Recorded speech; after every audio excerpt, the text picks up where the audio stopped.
દિલ્હીના શાહદરા વિસ્તારમાં વિવેક વિહારમાં એક 4 માળની ઇમારતમાં રવિવારે સવારે ભીષણ આગની ઘટના સામે આવી છે.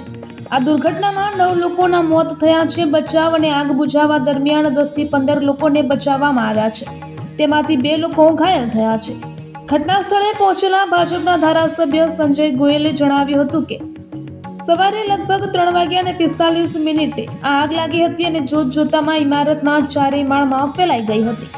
કેટલાક લોકો દરવાજાનો લોક ખોલી શક્યા નહોતા, જેના કારણે તેમનું મોત થયું છે. કેટલાક મૃતદેહો એટલી ખરાબ રીતે બળી ગયા છે કે તેઓ હાડપિંજર જેવી હાલતમાં છે. તેથી તેમની ઓળખ DNA તપાસ દ્વારા કરવામાં આવશે. પોલીસે ઓળખ માટે મૃતદેહોની તસવીરો લીધી છે. સંજય ગોયલના મતે ઘટના પાછળ શોર્ટ સર્કિટ મુખ્ય કારણ હોવાનું કહેવાય છે. જો કે કેટલાક સ્થાનિક લોકો એસીમાં થયેલા ધડાકાને પણ કારણ જણાવી રહ્યા છે.